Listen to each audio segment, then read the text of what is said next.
Assalamualaikum warahmatullahi wabarakatuh. Ini Paman Anum ada di lokasi pesantren yang sangat luar biasa di Semarang ini dengan Pak Kiai. Pak Kiai siapa? Pak sampai nama Pak ya? Fadolan. Fadol sama siapa? Pak Kiai.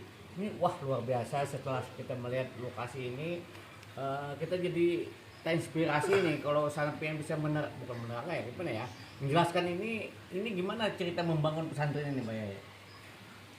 Singkat mungkin singkat aja Pak. Iya, pesantren ini namanya pesantren Fadlan. Nah, Karena pengasuhnya ini Fadlan Musyafa.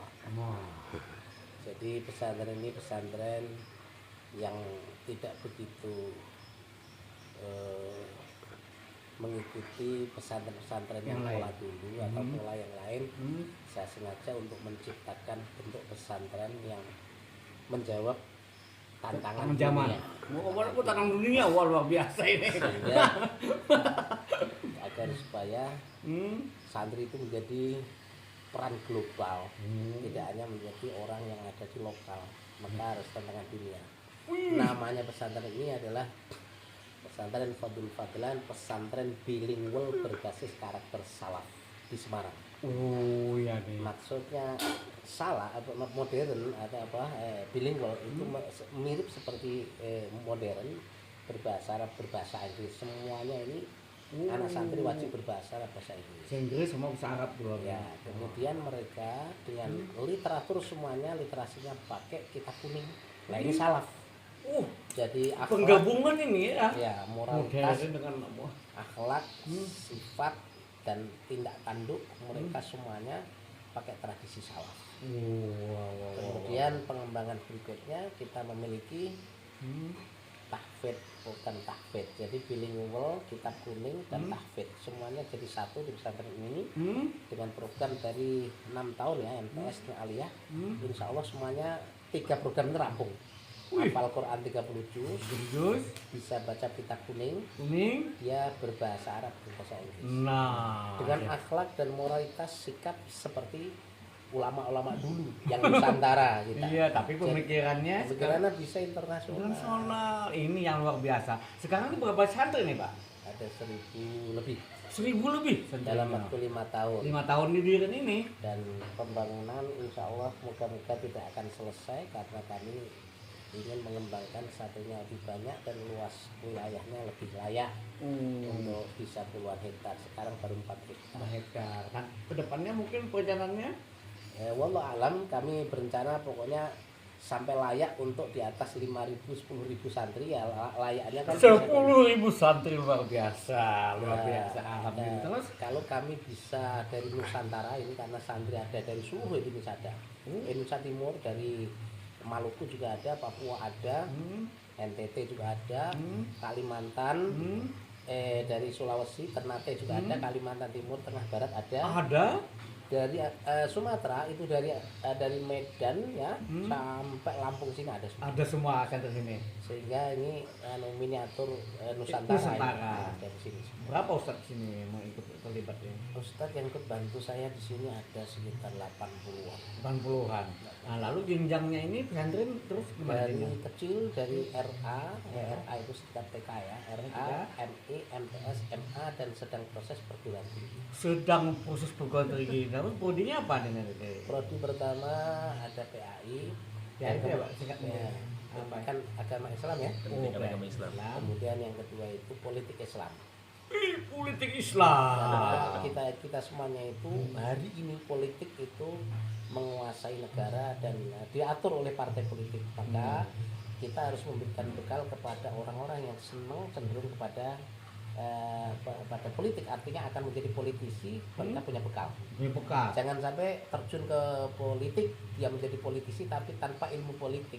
Sebentar Pak, ini prodi ini apakah ini kreatif sendiri atau adopsi atau gimana nih kreatif saja, aneh. membaca peta peluang yang dibutuhkan pada itu. Ini yang susah tidak ada kita temui. Ini ada namanya nanti prodi Islam. Nanti kalau bapak-bapak, ibu-ibu anaknya mau ke sini, kapan mulai mau mungkin Pak? Ya nanti dalam waktu dekat moga-moga kabinet ini segera rampung dan kemudian nanti ada regulasi yang baru maka ini akan kami teruskan urusan karena ini sedang moratorium. Moratorium. Nah, lalu ini santri tadi bilang 1000 itu sekarang ada asramanya itu gimana nih Pak? Ini semuanya diasramakan di sini, Asrama untuk sini, ya. sekitar belakang gedung ini Putri, yang depan sana Putra, kemudian sekolah ada di sini dan nanti kita kembangkan ke depan karena tanah kita insya Allah ada pengembangan terus dan sudah cukup lah untuk tinggal membangun pembangunan gedungnya. Ini Kami tiap tahun bingung, hari ini saya menyiapkan santri masuk 350.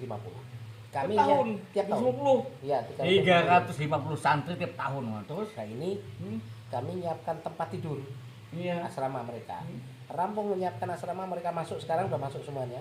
Kemudian saya untuk beranjak kepada pembangunan ruang kelas. Oh, kelas. Pembangunan ruang kelas mereka itu dengan santri tambahan 350 itu belum rampung bangun ruang kelasnya, sudah tahun ajaran baru. Udah santri baru datang lagi. Nampung lagi. Dan itu selalu begitu kami. Wah, Maka enggak akan berhenti bangunnya. Moga-moga lah ini mohon doanya itu. Iya. Dari Kalimantan kawan-kawan kita pada datang ke sini memberikan doa restu, Nah, dukung. betul. Insya Allah ini menjadi Mudah-mudahan. miniatur, bukan hanya miniatur Jawa, Tuh, Jawa, tapi tapi nasional Indonesia. Tadi saya kan mendengar sini ada satu keistimewaan di mana santri sini dilajari cara menghafal Al-Quran, bukan metode ya. Waktunya sangat singkat. Aku katanya cuma 6 bulan kok bisa apa? Benar ya? Gimana ceritanya Pak Ustadz? Itu kan gampang. Al-Quran itu kan tidak sulit. Al-Quran itu kalau niat dihafal maka dia akan sembuh hatinya. Tapi kalau dia mikir hafalan Al-Quran stres. Oh, jadi Al-Quran gimana? kalau dihafal. Ulangi lagi sekali lagi. Al-Quran itu kalau dihafal, dibaca dan dihafal, dia akan mengobati penyakit, segala penyakit. Dan warahmatan wasyifaan lima fisudur, jadi petunjuk, menjadi rahmat, menjadi obat penyakit dalam dari hati sebenarnya. Nah ini kalau diamalkan ya, dihafalkan, kemudian dihayati, hafal itu Apa ya? dan gampang, dan penyakit takut, penyakit semuanya tadi sembuh. Dan Al-Quran itu hanya 600 halaman. Hanya 600 halaman. Kalau dihafalkan tiap hari 4 halaman berarti hanya butuh berapa hari? Kita itu kan menyederhanakan saja, jangan melihat sesuatu itu besar. Dan kalau kita lihat dunia itu besar, ya besar. Lihat negara kita ini besar, ya besar. Tapi kalau kemudian melihat dunia itu ada di genggaman tangan, maka kita bisa ngatur seperti Wah, berarti lihat negara itu kecil, ya kecil. Lihat Al-Quran itu kecil, ya kecil. Dan itu semua penghafal Al-Quran itu kenapa mereka mampu? Karena melihat Al-Quran itu dibilang ini mampu, ya mampu. Orang bilang nggak mampu, ya nggak mampu. Makanya keyakinan itu yang membangun kita. Artinya hidup tuh tergantung sangkanya. Iya. Sangkanya mudah ya mudah gitu Pak ya. Kalau ini Al-Quran itu hanya 600 halaman, disederhanakan, satu hari dihafalkan sekian halaman, kan rampung dalam sekian waktu. Itu ada metode sendiri kan? Ya Gimana? ada. Wah luar biasa. Jadi, Dan alhamdulillah 3 angkatan sudah rampung kita. Tiga masuk angkatan keempat. ini? Ini 1 Juli ini nanti masuk angkatan keempat. Dan 3 angkatan itu semuanya rampung di 5 bulan, 5 bulan koma, belum sampai 6 bulan. Al-Quran 37 rampung semua. luar biasa. Alhamdulillah. Sebentar sedikit lagi. Ini saya juga dengar dengan bahwa pesantren ini kayaknya lebih mandiri nih Pak. Ini gimana kok bisa mandiri gitu Pak? Ya, Apa nih kiatnya nih Pak? kita kemandirian dalam ekonomi. Kami punya rumus ya, kita semuanya punya rumus bahwa sesungguhnya setiap kerumunan manusia di situ ada pasar. Setiap kerumunan manusia itu ada peredaran ekonomi. Iya. Kenapa kita tidak mengelola itu, tidak memanage itu? Dengan kerumunan orang itu mereka butuh minum, butuh makan, butuh jajan, butuh belanja, butuh alat hidup untuk dia kecukupan dalam 24 jam. Kalau ini kita atur, sesungguhnya ini akan menjadi potensi pasar. Nah, aduh, gitu ya. Oh, jadi siklusnya kayak gitu ya? Sehingga ini kalau kita atur adalah potensi di mana kita bisa mengatur kehidupan sendiri. Kemudian mereka butuh makan, butuh minuman, butuh sayur dan sebagainya. Kenapa kita nggak nanam sayur? Nah, itu pesan. Mereka butuh buah, kenapa nggak nanam buah? Mereka butuh daging, kenapa tidak nanam ternak ayam, ternak dan ternyata sebagainya? sekarang udah beternak. Yang namanya sayur kita, sisa-sisa kotoran sayur dan bekas nasi yang mestinya busuk dan merusak lingkungan, itu kita kelola. Kemudian kita misalnya sisa sayur kita cacah, sisa nasi kita cuci, kemudian kita campur, dikasih bekatul, kasih garam, kasih makan ayam, sehingga ini mestinya tadi busuk jadi polusi, Ternyata? rusak lingkungan, justru itu manfaat untuk kita, termasuk kambing kita gemuk-gemuk, cukup dengan itu. Oh, sekarang kambing udah berapa ekor nih ternak ini? Ada ratusan. Ratusan ribu. Ayam, bebek, mentok 200. Udah rusak. Kemudian sampah yang kita miliki itu kita sudah kerjasama dengan orang pengolah sampah. Oh. Sehingga sampah kita pilah dan kita pilih yang plastik, Plastik kertas, sini. kaleng itu masuk sana itu jadi duit. Kemudian yang lain itu tidak kita bakar, kita jadikan kompos.